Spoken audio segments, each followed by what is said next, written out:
Coming to you live. Yes, live. Live. Welcome to the Ref Room. Hockey talk for parents, players, coaches, and fans. Text everyone you know. Facebook, chat, tweet, buzz, bling. I don't know. Just do what you have to do. This is the Ref Room with Scott and Brad. Come on, come on, come on. It's about to go down. The Ref Room starts right now. Yes, it does. I am Scott Smokin' Sills, joined by Brad Baumrock. Hope you guys are having a great week. Lots of hockey going on. Did you bring your peanut butter and jelly sandwich to the show? Because it's lunch in the Ref Room. I was hoping that you weren't going to say it, and I was. I know you were. That's why I say it every week. Oh, we got lots to talk about today. So much going on. I mean, I hope you guys have been skating lots of games. Hockey obviously has fully returned, more than any of us could have ever imagined. So we're actually going to have to talk about burnout today because I think even though we just started up, we're already working so many games that it's just crazy out there. So it's exciting times, and the hockey's been great. So it's a lot of fun, and just glad to be back, you know. So Scott, there's one downside to it. What's that? Other than I am very tired. Yes. It's taken a lot out of us, especially because we're working mostly two official systems. Yeah. And it gets a little cumbersome to keep skating to that blue line 500 extra times when you normally don't have to. But also, I'm skating a JV game on Saturday night, and the puck goes behind the net. Right, nobody by the guy. Just like in the movie Slapshot, puck come down, bang, nobody around. Anyways, other than me. So I skate into the corner. I am no more than 2 feet away from this JV player. And I'm like, good, he's got it, no problems. I'm against the boards, not all the way, but I'm close enough. He's 2 feet away, and I look up the ice to look and see what else is going on, because the players are real spread out. Bang, I get hit right in the freaking side of the knee with a slap shot. I got a bruise so big on my knee, it is like this big, and it is purple. I mean, it's nasty. And he looked at me, and I don't know if I looked like RoboCop or somebody that was going to kill him, but he skated off the ice very quickly. Did he apologize? Didn't say a word. Did he apologize? No, of course not. See, he was 2 feet away from me. That's my pet peeve here. I mean, I'm sorry, guys. I didn't hit officials when I've been playing for 50 years. I never hit officials with the puck. I never ran over an official. You stop your check, you let up if the official's there. These guys don't get it. I'm sorry. And that's coaches. Coaches, if you're listening, pay attention. Teach your players some respect. Well, happens all the time. It's bad enough. It was bad enough that the whole crowd went, ooh, okay? So it was a good one. And, what's amazing is the head coach of the team is a referee. I didn't hear him say a word. Yeah, it's not good. It's not good. That wasn't part of the show we were even knowing we were going to talk about. So I'm glad you brought that up because it's a pet peeve for me. I have pet peeves. Face-offs are pet peeves. Hitting officials or not letting up and just running officials. I had a guy try to go right through me the other night. I'm like, where are you going, buddy? Where are you going? Pick your head up. Where are you going? I mean, they just don't care. Canadian way. French-Canadian way. Stand your ground and just run them over. Yeah. If you ever watch in the NHL, when a guy hits like an NHL player or whatever, check and see if he's French-Canadian. Yeah. It's kind of interesting because that's their ice. Like, and I asked some people about this, and that's what's been told to me. That's their ice. They're not moving no matter what. Meaning the referees aren't moving or the players? No, the referees aren't moving. If you run into them, that's your problem. Yeah. I prefer not to be run into. I mean, that's just the plain and simple way. I mean, I suffered a pretty bad injury, actually. So if you've been watching the news, I mean, everybody follows golf, hockey players in golf. Mm-hmm. And, Tiger was in a one-car accident yesterday, and he has a very similar injury to what I had, which is tibia-fibia.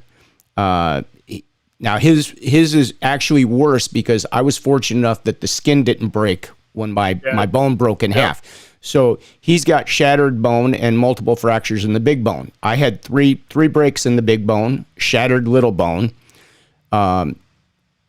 But if you break the skin, my understanding is that is emergency surgery. Like they will take you in, they have to do it. Like if they don't do it within an hour, you got a serious problem going.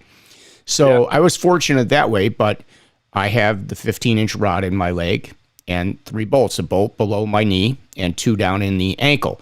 I think he's got worse injuries because he's got some like fractures in the actual ankle, maybe the foot. I don't know. I'm just going by what I saw in the news. But he's in for a tough time, man. Well, that was a PG. The car was a PGA, that was like a loaner courtesy. car. Yeah, a courtesy car. I mean, that's unbelievable. You know that sort of thing happened. So, you know, I know he's in for a bit of rehab and some time off. So he's going to be in a lot of pain for some time. And you know, guys, you got to be careful out there. That's why when I say don't be running into referees and don't run the refs over. Stuff happens out there. It's dangerous. We have another one of our refs that works up on the north side. He's been out with a broken leg. He got a stick under his leg or something off of a face-off, and he's been out for months and months, and his son refs as well. So, you know, I spoke to him the other day.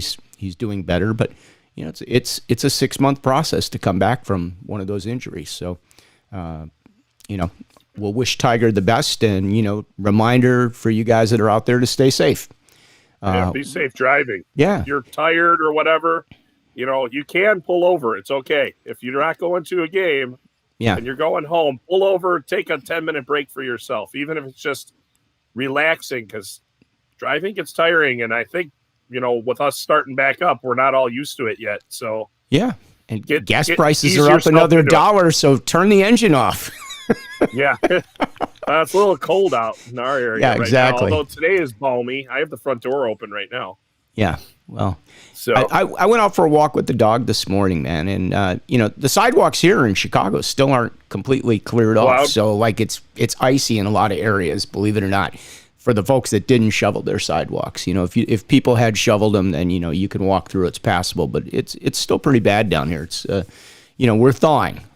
So good news. We get a couple weeks of thaw here, which is long overdue. But overdue, yes. So a few of the things we want to talk about seriously, like, is almost like burnout, because, you know, typically you see this mid-season for refs if you're working a lot of games and you're not getting some nights off. But this is happening so quickly. I don't know about you, but fortunately, I've been out skating 7 days a week, even multiples on the weeknights. Thank you to the schedulers. I do appreciate it with, you know, with everything else being closed down. I'm happy to be out there, but, you know, you can feel the effects of it. I mean, you know, by game 5, you have that 100-foot stare, blue line, or whatever you want to call it, or it's like, oh no, I need to do another C cut and get out of here. So, you know, it's not that easy, and I'm sure a lot of you guys are working a lot of games, and if you're not, you know, please take an extra game. You know, the schedulers would appreciate it. I don't care who you're working for. They've got games that need to be. What's that? The teams would ultimately appreciate it, because they want to play, and there's games being canceled. So, yeah, how many games? I mean, is it a large number or? No clue. So what is the protocol if you have one of? We've talked about working one official games. You know, do you feel like you could do a game by yourself? You know, maybe it's a Pee Wee B game or a squirt game, you know, that you can keep up. But, you know, I personally wouldn't advise like a high school varsity game or a midget game with one official. I don't know. What's your thoughts on that? I mean, do you feel the same way, or? It has happened before. It's a difficult situation to be in, you know. We covered how you could do it, you know. Yeah. The older levels, the hardest part is altercations. If you're the only one out there, it gets very difficult to separate 10 players by yourself. Yeah. So there's not really much you can do, you know. In those cases, again, you know, best idea is to try and find somebody that has some sort of officiating experience. If not, you get somebody that can come out on the ice with you just merely to break it up. They don't have to call penalties. They can call offsides, icing, or nothing. You just need somebody. It's more advisable to have just a body out there to help you break it up. But if you're talking about teams that have no officials, they have to make a decision. They can use replacement referees, which, it's tough. I mean, it's covered because we kind of had. You have. Go ahead. I was saying we kind of had that situation last night. We were at the new Glenview rink, which, by the way, if you guys, I've spoken about that before, but if you haven't seen this place, it's really gorgeous. So if you've been in MB, you kind of know, or Fifth Third, I should say, you kind of know what this rink looks like with 2.5 sheets of ice and brand new. It's a pretty special facility. But scheduling wise, like we had a varsity game, and then there was a game between us, and then the JV game. Okay. And there were no refs there for the game in between us, and it was two good teams. I won't say what teams they were, but it looked like they had a couple of high school students out there with their school helmets on reffing the game. I don't know if that was they couldn't get anybody, but they never came in the ref room and said, hey, do you guys want to work this game, or can you cover this game, or anything like that. So we did get a text this morning asking, did you guys do that game? But the answer was no, we didn't. We weren't asked. I don't know what the but I don't know if what the deal is, but I don't know how that should even work, to be honest with you, because they had a couple people out there. It depends. I mean, there's an NHL game after the Koharski incident, and if you know what incident I'm talking about. No, I don't. So fill me in. During the NHL playoffs many years ago, a coach. We don't need to bring up the organization. You can Google the video. But after the game, he's yelling at Koharski, and he calls him basically a fat ass and tells him to go eat another donut, and he shoves him. Oh, well. So this is during playoffs, right? So the NHL Officials Association refused to send the NHL referees for the next game. So they worked the game with a guy from the American Hockey League reffing it, and two NHL players in gray colored sweatsuits and yellow penny cover-ups. And that's how they ref the game. Wow. Yeah, I can't believe you didn't know about this. No, I don't know that one. That's before my reffing career. We're seeing a lot of people that say they remember it well. Ted says I remember it well. It's crazy. Like it was definitely Marty Tong says Schoenfeld. Yep. They always find New Jersey Devils game. It's Devils game. I know that. Devils. I forget who they were playing. Late 80s, early 90s. Okay. Yeah, I don't remember that. Convo.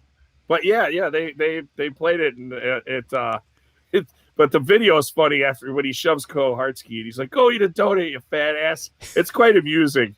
So things happen, and it's interesting because they didn't send refs, but they still played that game. Yeah. I mean, if they need to get the game in, which the NHL of course does because of TV and all this other stuff, they've got obligations. It's just a hockey game, right? So it's interesting how things happen, but there's a referee. I'm not going to bring his name up in the NHL, and he happened to live in Winnipeg, or didn't live there at the time. He was there for the AHL team, which was the I at the time, whatever the hell it was, and there was this giant snowstorm. And none of the NHL referees could get in to work the Winnipeg game that night. So they called him up and said, hey, you're the only guy in town, basically. Can you come referee? And he's like, yeah, sure, I'm already here. And they got two local guys to line the game, and they played, and the NHL offered him an NHL contract the next day because they were so impressed. That's awesome. So it's cool. Have another donut. Ted's right. Hey, I had one for breakfast this morning, so I was very happy to get one. Haven't been able to walk over to the Dunkin' in quite some time with the snow, so yeah. If you want, I think somebody just posted the video in the comments, Scott. If you want to click it and share your screen. Yeah, let me see how I can do that, because I normally do the videos off an iPad. So I got to see if I can move that over and copy it. Can you do me a favor, though? For all the people that are watching from the Facebook group, which is Ref Room, we need to put that link up because none of your names and photos are coming through. So any of you guys that are commenting, please click that link so that it approves your post, and then we know who's commenting. Let's see. I put the link in there already. It's above. Okay. It's up above. It's like the fourth comment. Okay, great. The chat Let's see if restream. let me. I'm going back here, so I got to see where it is. Was That's this fine. was Well, you as I'll bring Facebook up- user? Was that it? That's me. So you came up I don't as know fake. why- Could you please click the link? Is it or is it I not don't- working today? Maybe it's I not don't working. Know why it didn't come up as our ref room. It should have posted That's as ref room. interesting. Yeah, I'm not sure what's going on, but it shouldn't be like That's that. okay. So anyway, so try it, Friendly. guys, and if we don't get it, that's cool. You know, you can always watch us on YouTube. YouTube is a great experience for you, and Yeah. we can certainly see everything. So that's something else to consider if you want to watch us on YouTube. So, this is Mike. It's Mike Klipstein. Mr. Klipstein, how are you? Appreciate it. Well, And- hey, just a reminder from Mr. Rickert there is a level 3 and a level 4 seminar, Yep. and it's I actually tonight. have one of sign my up. friends taking it. He's another DJ, and he is trying to get in to be a level 1. So he has been working diligently on his modules and getting his screening and all that good stuff done, so that he can join us soon. So we will welcome him, and he's got a son. He should have his son doing it too. His son's like 15 or 16 years old. I think he's a goalie. Goalies make And, great referees. I know. All the we'll, goalies make great referees. Well, we'll throw a reminder out there for everybody that might not be complete. USA Hockey registration must be complete at 11:59 p.m. Mountain Time, March 24th, 2021. Yeah, And I so did verify you have, that on their website. You have about a month to finish, guys, and it shouldn't take you that long. And if you wait three that less long, there days. won't be any games for you to do because, you know, the roster's end the 31st. We have that probably a little break, I'm guessing. Maybe not. I hope we keep going straight through. Guys We're have gonna find practiced out. enough. They've skated enough, so let's keep them going. Yeah, they've been practicing. They forgot about us. Now Yeah. they're skating up and down the ice, and I'm like, this Yeah. seems a lot faster. But now that It I'm does. about a month It does, in, but I'm you're good. you're going, oh, you're a month in, but I actually think the guys are getting bigger and stronger and faster than they were.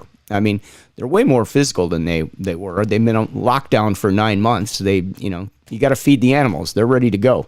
Well, it shows you how much the public school offsets their violence during the day Right. because they're Jimmy not seeing, Warwick. they're not seeing Hey, that. Jimmy, what's going Oh, on, my thank friend? you, Jimmy. Yeah. Thank Jimmy, you again Jimmy. for the snowstorm blizzard savior. That's Yeah. him right there. Yeah, that's right. Jimmy saved us from driving in 17 and a half inches of snow to the North Shore, I guess it was, that night that we had the big storm. And it gave us a night off. So we appreciated that. Since we're talking about registering for officials as well, in Illinois, you only have to be 14. I don't know about everywhere else, but Illinois is Right. 14. Some other areas are different. So if somebody out there has a kid that's 14, go ahead and sign them up for a level 1 somewhere. Yeah. Get it And done. Trust me, there's a lot of games out there. There will be no shortage of games for you No. to be able to work.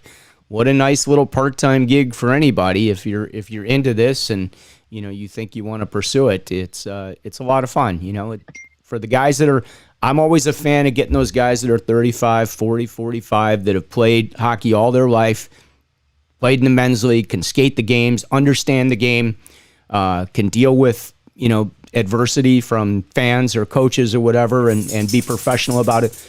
I truly think those guys should come join us. And we've had a number of them that have come in and they work a lot of games. They learn quickly. They move up very quickly. They do a great job. And so, guys, if you're a men's leaguer and you want to stay in the game of hockey, this is a great way to do it. So come join us. So Yeah. that's my No, my I public agree. service announcement for the week. So, yeah, we gave him a free PSA. That's how we That's do it. okay.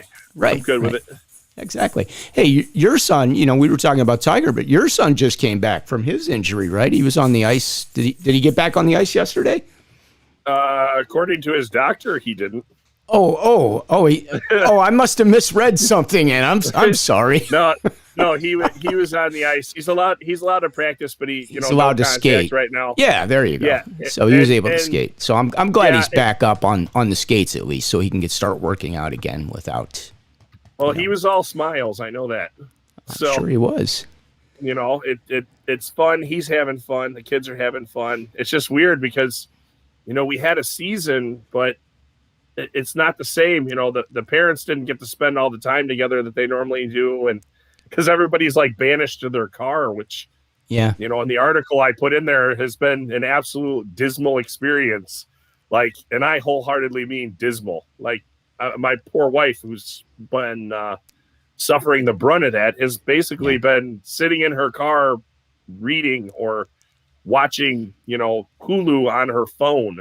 Yeah. And I'm like, there are some buildings that do not allow spectators in, and, or it's limited. So depending on what's going on, it's still a little different. I mean, but, people are back. They're playing. They're having a good time. So it's all good.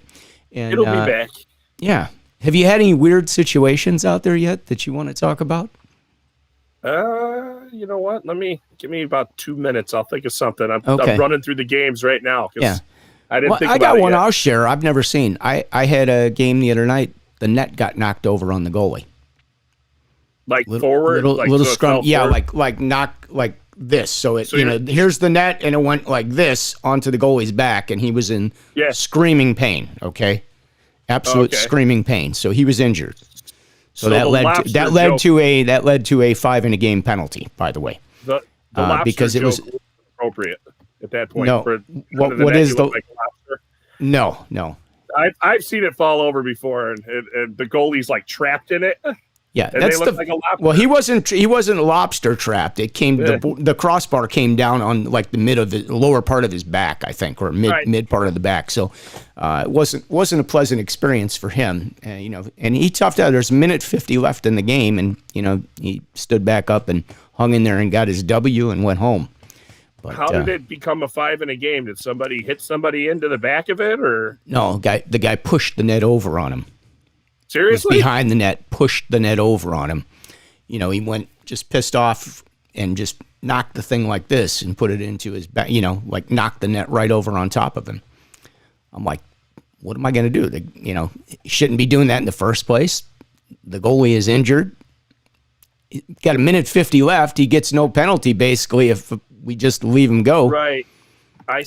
We had unnecessary roughness. It was like 640 D, if I'm not mistaken, or B or D, one of those. I'm not sure, but it's a good polling question. Yeah. Do you think it should be 5 in a game? Or well, you have an injured. Now you have okay. So the match penalty, I see where you're going with that, and that was considered. It was considered. Let's take a poll. Okay. Yeah. Let's take a poll. All right. Put it in the answers. All right. Who let's thinks it should be let's 5 see. in a game? Who thinks it should be a match?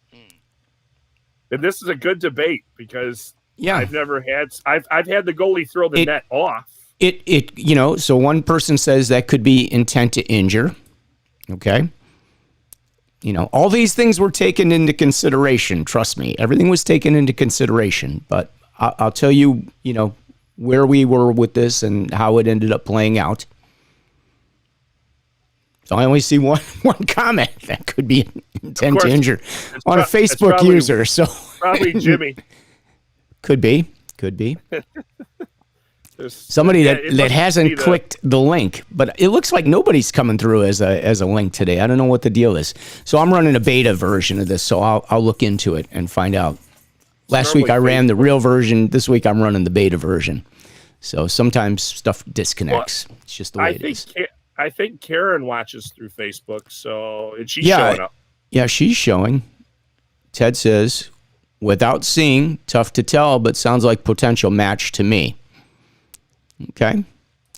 Brett says, 5 in a game. I was not there, though, and would need to see it. The minor would not be enough. Yeah, definitely not a minor. I felt the same way. It's up in the comments. Ted says he can't find the link. Here, I'll show you which one it is. I think here it is. I'll put it back up here.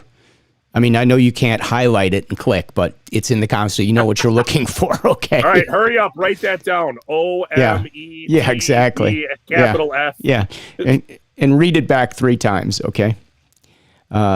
This is Novak. Sorry, thought I clicked. From description, sounds like intent to injure to me. Okay. All right, so a lot of guys think it's intent to injure. Well, there was a little scrum behind the net. That's why we didn't go with an attempt to injure. If he had been back there by himself and knocked that net over him, I agree, that would be a match penalty. There was a little scrum, little tussle back there, and I think he was just pissed off. I don't think he was even looking at that. He just smacked the net just out of frustration, went over on the goalie. That's why we went with 5 in the game. Felt he deserved something. Minute 50 left in the game. He's not even going to basically serve the penalty if we give him nothing. So we thought we made the right call. You tell us. Maybe we didn't make the right call. I didn't feel it was a match penalty because I don't think there was any intent there to injure, but it was kind of a freak situation. And in my 9 years, I've never seen the net go over. I have never seen that happen. And that was after, by the way, that was a 9:05 start. We were there for an hour doing ice maintenance. The guy had left, and I don't want to tell you what building it was. The guy had left the nets up, tilted on an angle near center ice, on the side of the boards. And they sat there for like 3 hours. So we came out, popped the net down, took out a chunk of ice about that big in 2 different places, and it was probably that deep. So we were almost falling over there just trying to fix the ice. So we had to get the Zamboni out there twice. Our team was from out of state that came in from out of town. I mean, they are out of state, but they had like an hour and a half ride home. So we tried to do what we could to get the game in for them, and it was a late night. I think we got out of there about 12:30 at night from a 9:05 start. So all the fun things that go with being out for 5 games that day on top of it. Scott, what's interesting is a comment just came in, and that's where I was kind of going with the match penalty. Is that from Matt? It says, what rule was the 5 in a game called under? And that's kind of where that's take a look at 640. I forget if it's B or D. I just don't remember which one I wrote down, but it was 640 B or D that you can look at. It's under the unnecessary roughness. Well, the reason I bring up the match penalty is, and unless I'm missing something, I don't have a situation that I know of that's in the rule book that would cover this. So, in order to assess the penalty, I know it sounds terrible, but I think you'd have to assess it underneath the attempt to injure, because where else would you put it? That's what I don't understand. That's why I'm bringing it up. I think you'd have to call it a match at that situation. I get where you want to penalize him for something.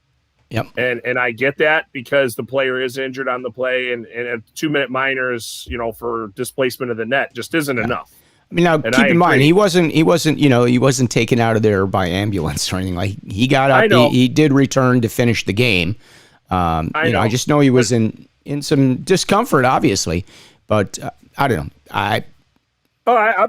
You could go with the match. I think the match under the circumstances probably wouldn't be appropriate. I'm sure somebody will find the video and look at it now. But yeah, that's the case. So what do you have? Yeah, did you look up 640? Yeah, it doesn't cover it. You don't think that covers it? I don't know what else would cover it. I don't know what you would get under that. I don't see it in a case book. Do you? Net going over on somebody?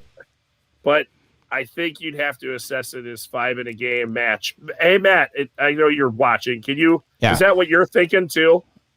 He's been reffing a long time too. But I that's where I was going with the match. That it's avoidable check. That's what I read. That's what I thought too. See, the match or the minor is the only option. I don't think the minor is what you should call. I mean, I wasn't there. That's the bad part. I wouldn't go minor in that situation, because there's. I think because it's not covered in the rule book, you got to go with the match at that point. I get the 5 in a game. We want to give him something, but I think if you call the match at that situation, then you give the option for the league to penalize them however they felt fit. Interesting. You know what I'm saying? And he says refers to avoidable check, since this wasn't a hockey play in any way. Sounds like a match or a minor. Interesting. And I'm not trying to put down the call. Mark says, I agree that a match under attempt to injure. But to me, an attempt to injure is something where you're actually like trying to do damage to the guy. Yeah, I don't think he was trying to do damage to anybody. This was just kind of a weird situation. And again, Right. I've never seen a net topple before. I've never seen one go over ever. I don't care if guys have gone into them. I've never seen one go over. No, I agree with you on that. A 2-minute minor isn't really the proper call there. But yeah, the one thing that I can say about USA Hockey in general, when a match comes in, no matter what it is, all the affiliates everywhere are on top of it. They can sort through it. They're on the phone the next day or that night. So I know it sounds terrible. I know a lot of people are like, well, I really don't want to match them for it. I get it. I totally understand. And I know the coach might have an issue with it, but you just got to go the coach is going to have an issue. The coach has an issue with the 5 in a game. Right. Well, I know, but you got to go over there and say, hey, I get it. This is a really, really awkward situation. It's something that we have to penalize. The league is going to have to sort this out because we need another ruling. Because on the ice at this time, there's nothing else we can support. And I know that sounds crazy. It's I had a situation. I'll run it through real quick. After the whistle, a guy comes in and hits a guy from behind. Okay, so we got a 2 and 10. Right. Another player comes in and hits him from behind. Right, so they're both even up 2 and 10, 2 and 10. They fall down together. Okay, as the one player is getting up, they're still tangled together. As he's getting up, he stands up, pulls his body out. And the other guy's got his arm over him, and the guy's helmet comes off. Okay? He starts feeding the guy that's on his knees with his fist. The other guy doesn't do anything. Just gets destroyed, right? And I'm like, oh, my God. I'm like, oh, no. So we put him in the box, right? And I'm like, well, I have a fight. Okay? So I got 2 2 and 10s. Those equal out. But I have a fighting penalty in there and a helmet removal. So I have to give the one guy 5 in a game for fighting, which in Illinois carries a 3-game suspension. 3 games. And you're going to give him a match. And I have to give the other player who didn't fight, he hit the guy from behind. Almost unfortunately, the guy's helmet came off. And I have to match him. And the coach made an excellent point. He goes, that guy's at the minimum 3 games. He goes, my guy, match. I go, I get it. I go, but they're going to look into it. They're going to figure it all out. I go, but I don't have any other option in this case. I go, the helmet came off. There's a fighting assessed. It's a helmet removal. Your guy may have gotten a bum deal, but we can't have guys ripping guys' helmets off no matter what. Right. And I understand his point wholeheartedly. What happened is they looked into it. The player was assessed a game misconduct and was taken care of on top of it, but he didn't end up serving much more. And I got a phone call the next morning asking me, because they didn't understand how I had a fighting on one guy, no fighting on the other, and a helmet removal. Yeah. It was an awkward situation, but that's what the rule book supports. Matt, I appreciate you pointing out the same thing I was kind of going for. I agree that a 5 in a game isn't – it's what we should – we should have an option, I guess, but we really don't. That's kind of where I was going with the match. So I hope that makes sense. Interesting. I mean, the match was considered, but, when we talked about it, it's like, well, was there really any intent there? So I guess that's where we made our decision under the circumstances to not match him. I get it. It's just that. But felt he definitely deserved something. So, Yeah, it's not covered. And then also the leagues look into it, and they may have not given him anything, but at least he got the fear of God. Yeah, basically, if you think about sure it, he does. I know that's not. Does he get a hearing at that point, or is there even automatic? Does he have to go to the hearing, or is he out for 30 days on the match penalty automatically? When does the hearing get scheduled? How does that work?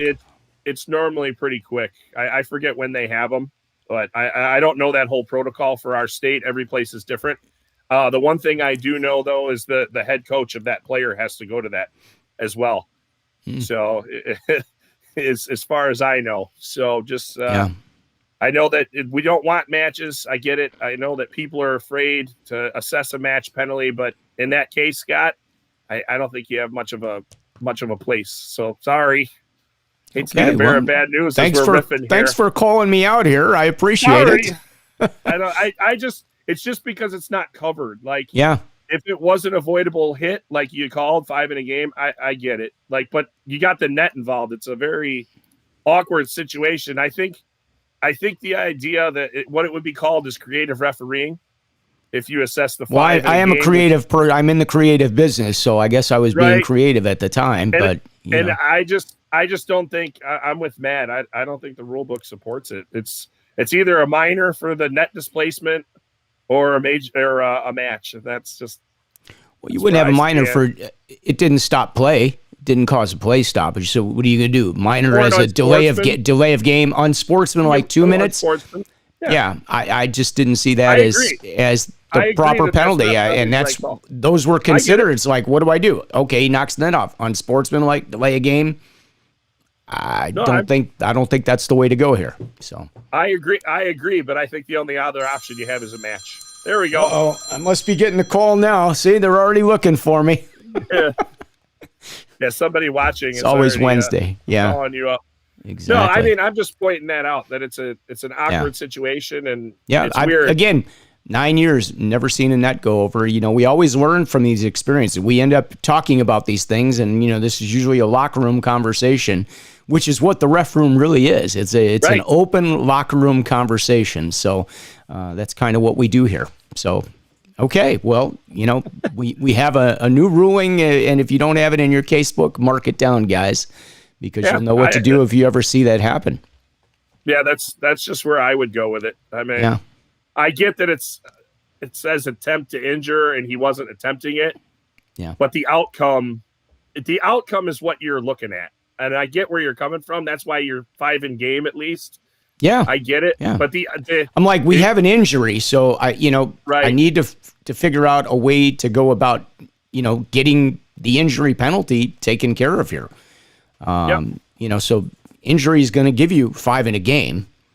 And there's not really a rule that covers that completely. I know. So it's a weird situation. Yeah, and it is. It's tough, but we live on weird situations. We do. I mean, and that's what this show is built on: weird situations. We have a pandemic, a weird situation. That's how this thing started. Okay, that's really the truth of the matter. That's how everything. So no doubt about it. The other thing, I was talking about the Glenview rink, but there's a couple other new rinks coming to town. I mean, as many games as we have 2 more that are coming. Mount Prospect is building a 3rd sheet now, which is for is it the Reapers? Is that the AAA team that's coming in? Yeah, it's the Reapers that are coming in, and I think I saw something that they were the ones that broke the ground. Yeah. For it, it's going to be in that side of the loop there. Is it attached to the 2 buildings, or is it going to be tied into their refrigeration or the compressors, or are they building totally separate? Because I think it is actually just for them, that building. Now, I don't know how they'll allow other teams to use it, or if they're just going to use it for their organization. But they are getting a new rink, and my understanding at CYA is they actually have the building already. They've ordered everything, so I guess they are going to build another sheet. It should be up probably by the end of the year, if not sooner. And then I heard from a reliable source that they're going to go beyond that. So they're looking at building a stadium back there in a 3rd building that they own. So on Mount Prospect over there? No. I'm talking about CYA, which is Arlington Heights or Palatine area. Yeah. So they've already got 2 other buildings that they own behind the building where CYA is playing out of at Orbit.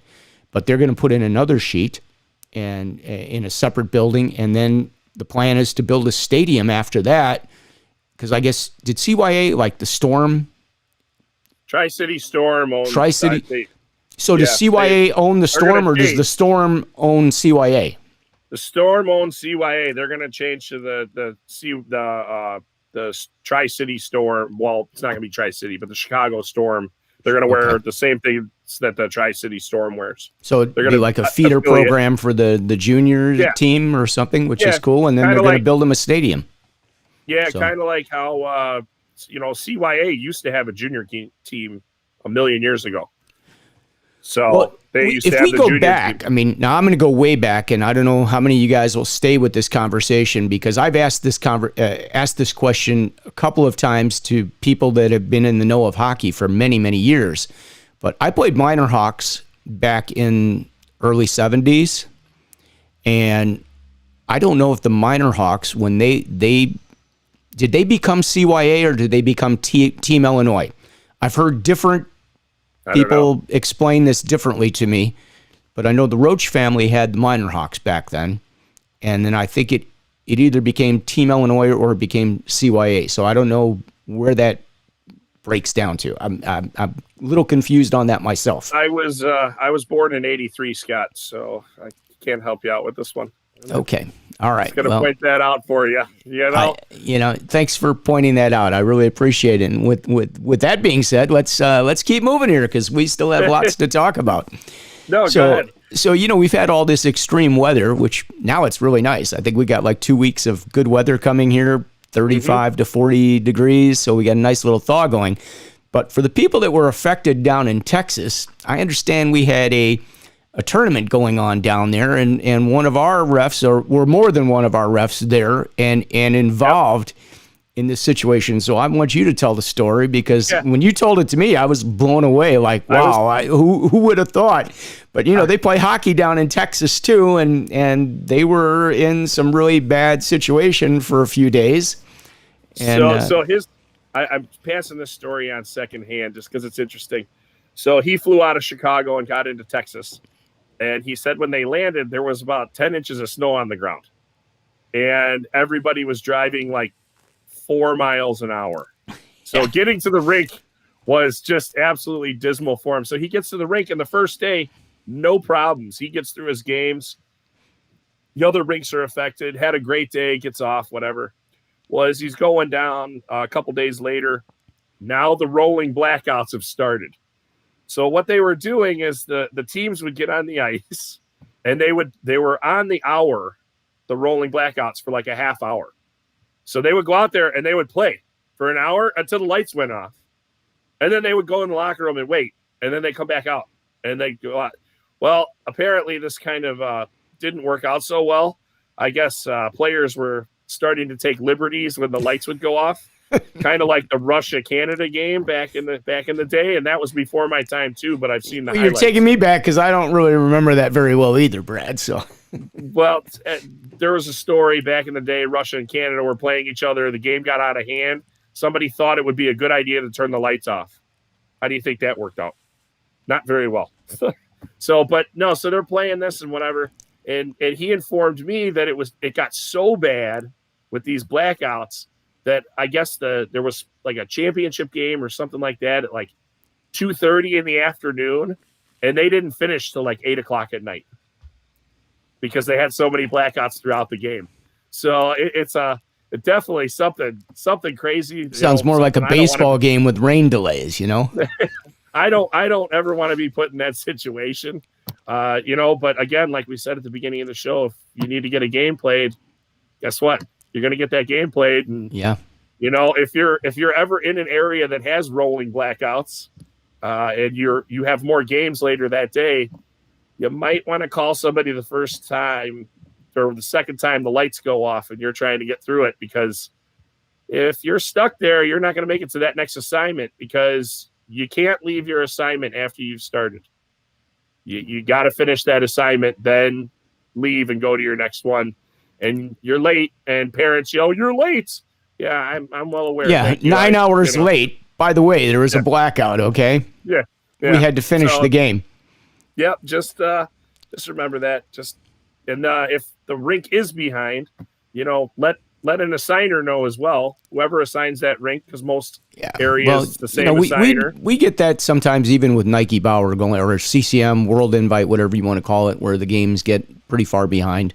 I know I've had that before, and I ended up having to give up a game. I'm like, wow, there's no way I'm going to be able to work this game because I got to get to more games, and they have to get somebody to stay or bring somebody in, and that's just the way it is because you got to work your schedule.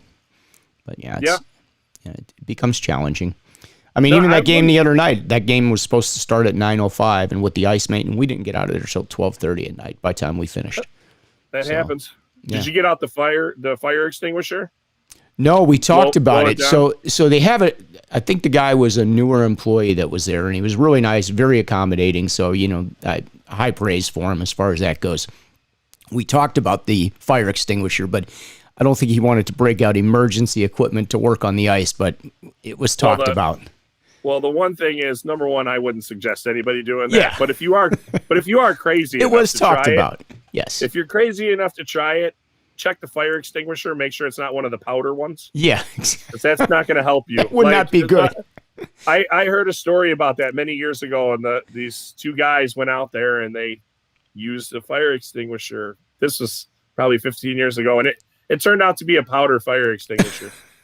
So they had to then scrape the ice. Yeah. Dry cut it. It turned out bad, but I wouldn't suggest anybody doing that. Yeah. Let the rink deal with that. It's their ice. It's their responsibility, because God forbid there's a fire in that rink.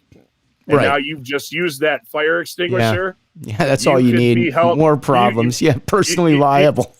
Or you can't get out of the building. One or the other. I'm more worried about getting out of the building. I mean, so I wouldn't ever use a fire extinguisher, but I have heard stories about it, and it's funny to joke about.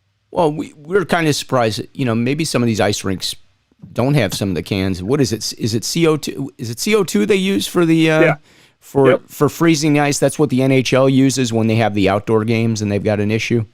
Yeah, I'm kind of surprised that some of the rinks don't have that for like a quick repair when they need one, versus bringing the Zamboni out twice and taking an hour and pounding slush. And fortunately, the coach was very knowledgeable. The coach really helped. He stepped in, and I guess he worked when he played juniors. He worked as a Zamboni driver or worked at the rink, so he knew a lot about the stuff. So he actually did a really good job. And he was a hoser.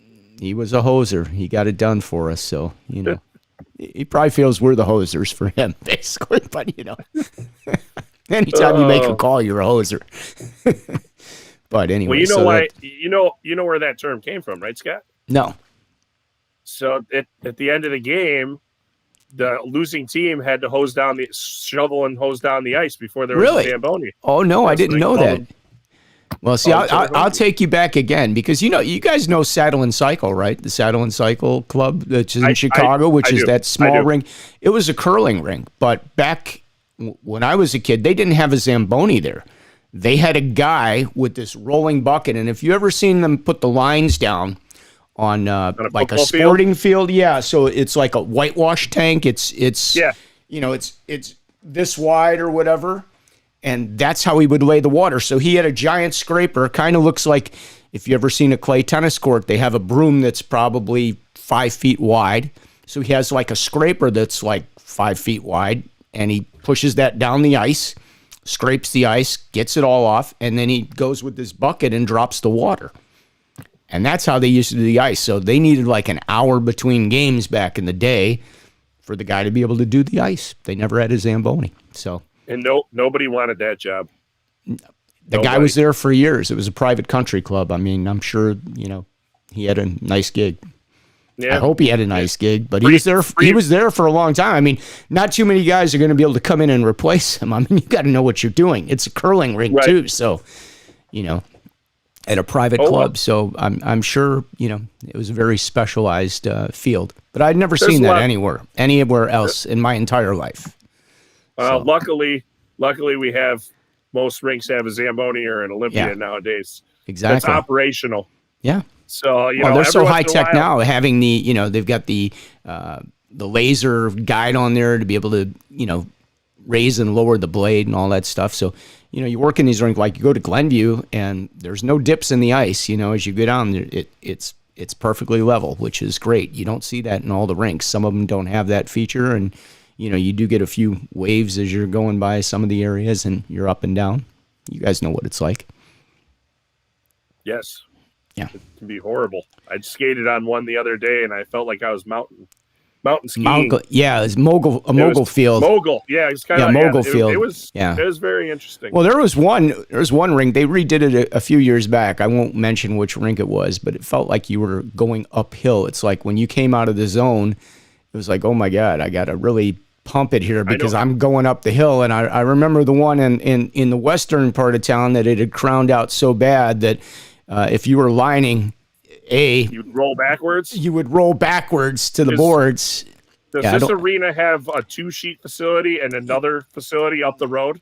I don't know if they have another facility up the road, but they have one of the raunchiest ref rooms known to mankind. Well, you got to get more specific than that. Seriously? Yeah. Come on. Oh, well. Number one nasty ref room in Chicago. Well, you know what? In my opinion. In my very humble opinion. All right. Number one, I agree with you there. Number two is I'm referring to two facilities that are very closely located to each other now that I'm thinking about it. Well, they're kind of close, but I think they have different owners. They do have different owners. One is owned. The one facility used to be probably the nicest facility back in the 90s, 80s or 90s. It's still nice. It's nice. Just that other rink is located with a swimming pool attached to it. That's not the raunchiest room. That's not the one you're talking about. Well, wait, I don't know which one. I don't know which rink has a swimming pool attached to it. I think the one you're thinking of has a log cabin inside the ref room. Now, do you know which one I'm talking about? But that's not the one I'm talking about. Oh no, you're talking about that's another one. No, I'm talking these two guys. Do you know what we're talking about? So we're getting some comments here. Let's see. So the one I was referring to, I didn't say it, but we will post it here. Frankie knows. She's whispering it in my ear. Yeah, Addison. That was the one I was referring to. That's the worst ref room. Worst ref room I've ever seen, and I'm even going back. Were you ever there when it used to flood in there all the time? Yes. Okay. Actually, so I don't really do a lot of. I've been there once this year, and but I went a couple of years ago. I was there before they redid the ice. So we talked about the slant going backwards. But when I went back and they had fixed the rink, we started getting sick in the ref room from the fumes coming in from the Zamboni. And I heard my about partner moved us over to the skate room, like the rental room, to get dressed, which was fine. I mean, that was actually way better because it was bad. And I was in there a few weeks ago. That ref room, I mean, everybody knows that place is unbelievable. Oh, so Bensonville, somebody says, is, let's see. Bensonville is with the pool. Oh, so that's the John Street rink? The John Street rink or whatever they call it. They change the names all the time, so I can't remember. One's Blackhawks, one's A-High, one's South, one's whatever. But yeah, okay. I didn't realize they had a pool there. Yeah, actually, I think Mission, don't the Mission girls practice out of that rink, or some of the Mission teams practice out of that? I know they were for a while. I don't know for this year. Look, the dog's going crazy, and your doorbell's going off. Another package delivery, and she just dumped my controller here. Thank you very much, Frankie. Well, the Porch Pirates will probably be getting my hockey gear as it comes in if I don't get to it quickly enough. Didn't somebody break into your Dunkin' Donuts, you said? They did. I went, haven't been able to go down to Dunkin' Donuts for a couple weeks because, it's been so snow covered here walking with the dog. But yeah, they had broken the window out, and I'm like, what do you take from the Dunkin' Donuts? Then I was like, well, can I get a large straw? And I realized that's probably what they stole. They probably stole the large straws. I had to go with the short straw today. So, yeah, and they said their other store that they have that's not far from here got broken into as well. I mean, what are you taking out of Dunkin' Donuts? Day-old donuts? Sounds like a disgruntled employee. I don't know. I mean, that's a shame. Hate to see that, but we've had some other places that have had some problems here as well. So. Let's see, Mason, what do you say about the dog? Hopefully the dog will protect your packages from the Porch Pirates. I hope so. She'd probably give the Porch Pirate a hug when they show up on the property. Frankie's a character. Yes, she is. That's my baby. All right. Well, the time goes so fast. We're approaching the time. I think there were a couple other things we wanted to talk about. We've talked about doing some tips and tricks for the A-High, the referee site that you were going to do. So we need to put that together. I know a couple people asked me, I thought you guys were going to do that. Well, we haven't forgotten about it. So that is something that we need to address. And let's see, Sebastian says they changed the ref room there and it's nicer. They changed the ref room where? You talking about the broom closet with no hooks in the one rink with the swimming pool, or are you talking about the ref room at the place we were referring to that's the nastiest ref room in America? It hasn't changed unless they did it in the last 2 weeks, and I can't imagine that would have happened. So fill me in. The one with no hooks, Scott, there used to be a giant heater in the corner. Like next time you go there, take a look up in the ceiling. There's like a bracket. Okay. There used to be this heater with a light switch, and you would turn it on, and it would get so hot in that little room. You'd singe your eyebrows. that Satan himself had landed in the room. I mean, it was so hot. Thank the Lord that they had a heater over there, but it was like something that they de-iced jet engines with. I mean, it was insane. But I can't complain. I mean, at least there was a heater. Yeah. But yeah, so many of the places don't. I mean, now you go to the new rink at Glenview, and they're very proud to tell you, hey, we have heaters in both of the ref rooms, and this is how you control them. Like there's a ventilation fan, and there's the heater. So the guy could have been nicer showing us how that works, and the fact that it's in there because break it. And I'm like, well, the old Glenview rink, I didn't think was that bad. I mean, we shared that room with the coaches. That wasn't horrible. But it was coming. He goes, oh, that's because you weren't on an outside wall. You guys were lucky. He goes, that place was brutal as far as temperature would go in some of the other areas. So I guess that was pretty good. But there's some. Even Mount Prospect is cold. The ref room in there is freezing. I don't know if you guys have been in there, but it's cold. They didn't used to be that way, but the ref room at Carroll Stream is cold, and the furnace is in the ref room. Go figure. Yeah, which is amazing. Yeah. I'm actually going to go there one of these days. I don't think I've been to that rink since I was a kid. Well, here's my suggestion to you. If you're going there and it's the only game of the night or whatever, ask the front desk for a player locker room. Yeah, we did that at Lake Forest College the other day. We got a player locker room, which was yeah, nice, they give you the one game down the hall. Yeah, so normally that was good. Instead of they put the lockers in there. For those of you that have not been to Lake Forest College in a long time, I don't think that's changed since the 70s when that place was up. And it's a great building. I still love that building. It's a good building, but I realize it seems a little short in the neutral zone there, and it's a little square. Don't you think the corners are a little squared out there or not? Yeah, they have NCAA corners. Oh, is that what it is? I didn't know there was a difference for the NCAA. Yeah, they're a little. corner. The NCAA's rink's a little different. Okay. It's a little wider, and the corners are a little bigger. It's kind of like a balance between an Olympic rink and an NHL style rink. They redid the boards there quite a few years ago. Yeah, they do have some of the best ice. Carroll Stream. Best ice in state. Carroll Stream. Is that true? Well, it's the oldest. Carroll Stream. No, I remember when Carroll Stream was built because one of the guys I played with on the Minor Hawks, his dad owned that and Downers Grove. They built those places. Right. They built them probably back in like 1972-ish. I'm going to say roughly 72. I could be off by a year, but I think that was probably 73, somewhere around there they got built, maybe 74. But Plannert family, and they were partners with Pat Stapleton, who was Pat Whitey Stapleton, number 12 of the Blackhawks back then. He was a partner in that rink. In both Carroll those Stream rinks. was the last rink to get glass. Yeah, they had chain link fence. Well, a lot of places. Niles, we used to play our high school games would be played at Glenview on Sunday night, but if you had a Wednesday game, which was every other week, you played at Ballard. I know it is Ballard. It's called something else now, but it's Niles. And that was chain link fence. Yeah, chain link fence. I mean, that was pretty common that a lot of the rinks had chain link fence back then. Lake Forest College was one of the first that had the glass. I mean, they used to have, do you remember they had the goal judge booth up above the... It's still up. There. Are they still there? I don't recall seeing those up there, but that used to be prominent that they had the little goal judge booth. And it was the only rink that had that. Places had the light that you could turn on and back, but nobody had the booth where you had like the actual great view, the perch, the bird's eye view. I mean, it's like 10 feet in the air and you're like slanted forward. It's very weird. I don't know if you've ever been in there. Yeah. Go next time you're at the college, up in the booth. No, I haven't gone. Next time you're at the college, climb up there. No, okay. Go check it out. I'm sure that'll go over very well with the staff. They don't care.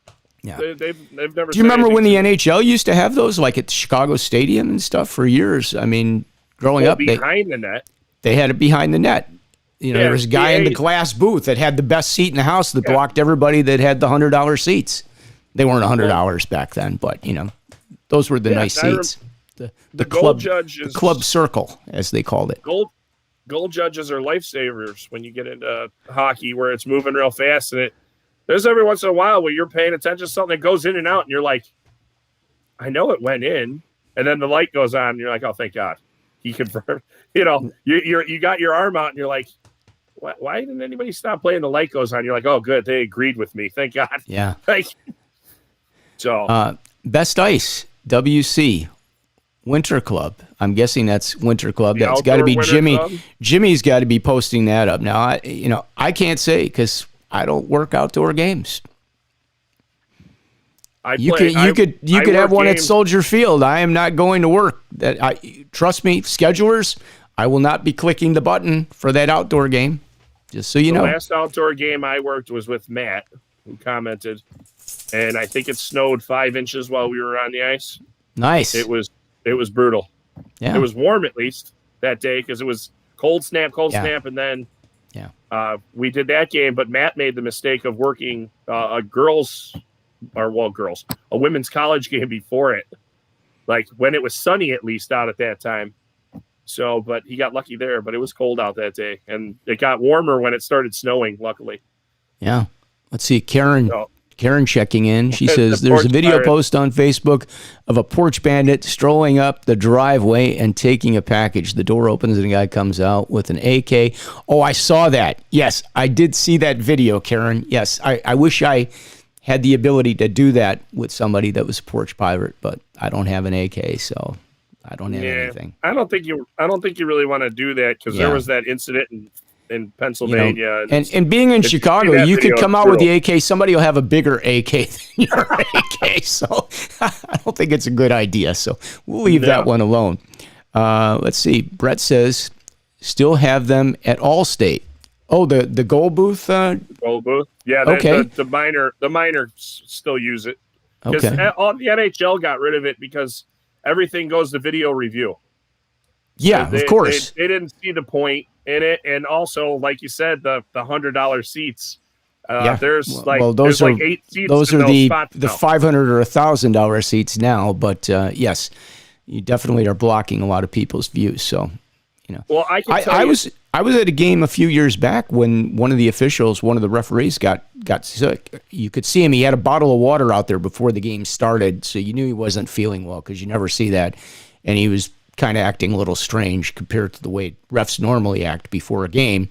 And he left early in the first period, went off the ice, and they went down to a 3-man, which was very entertaining to watch because I never saw a linesman come down to cover a goal line until the third period. Late, the second half of the third period, I finally saw a linesman go down and cover a goal line.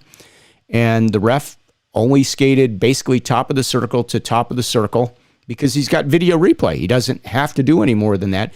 And the other thing I noticed, the only penalties he called were on his side of the ice. He never made a penalty call on the far side of the ice. Now, that could have been, just it happened that way. But that's coincidence, Scott. But yeah, it was a coincidence. But the fact of the matter is, he never made a penalty call, and there probably could have been a few of them on the other side of the ice. He didn't make those calls. He only made them when it was on his side of the ice. It's probably just more habit because you're not used to it. You're not used to skating the whole ice. Yeah, absolutely. And it's a muscle, and that game's moving fast too. Oh yeah. So trying to keep up with them the whole way is why the challenge. NHL went to the 4 officials. Yeah. And if you can nurse it by, I think they're gonna let you have a free pass when your partner gets sick. Well, go back and look at some of those games that they post, the vintage games that show up, and you see the referee at center ice leaning on the dasher like this for like a minute while the game is going on, and then he finally gets up and decides to. And he's breathing like this. But I still don't know how those guys survived without helmets on their head, that they never caught a rut and broke their head open. That just blows my mind. Just remember, the athletic jockstrap was patented for ice hockey before the helmet was. So just going to point that out, throw that out there. Good to know. We aren't exactly the smartest individuals. Let's put it that way. So, if you broke your head open, you just kind of, you walked it off. You took a salt tablet. Yeah, that's right. Salt tablets were very popular cure-all for everything back then. That's right. So, all right, Scott, let's pick it up on that note. The time went very quickly, as it always does. So thank you all for joining us. We appreciate it. By the way, I forgot to even do this. I need to do this before we go. I should have done it much earlier in the show, but I wanted to put this up because if you enjoy the Ref Room, you can go to buymeacoffee.com/refroom, and you could buy us a coffee. So we would love for you guys to buy us a coffee. We'd appreciate it. We could switch that to beer. Yeah, I thought that would really be better for hockey. But, we do get some of the younger officials that come on here, so we don't want them buying us a beer. But you could buy us a beer, or we could change it to a slice of pizza. But we got to just buy me a coffee. So if you want to support the channel, you can go to buymeacoffee.com/refroom. Okay? So I had to throw that in there for everybody. With that being said, thank you all for joining us. Thanks for watching The Ref Room. If you have an idea for an upcoming show or guest, hit us up. Just email us, refroombrad@gmail.com. Yeah, send Brad an email. Okay? Fill his inbox up in case he doesn't have enough TBAs to look at. So, you know what I'm going to do? I'm going to go into that email, and I'm going to put it on automatic forward to yours. There you go. You could do that. Okay. All right. I could live with that. Good morning. Good All right, guys. Now. Again, thanks for joining us. Have a great week. Get out there. Take an extra game. Help those schedulers out, everybody. Grab an extra game. The players will appreciate it. The schedulers will appreciate it. And so will the fans. So have a great week. We will see you next Wednesday. We do this at noon. I'm Scott Smokin' Sills from the Ref Room, along with my man, Brad Baumrock.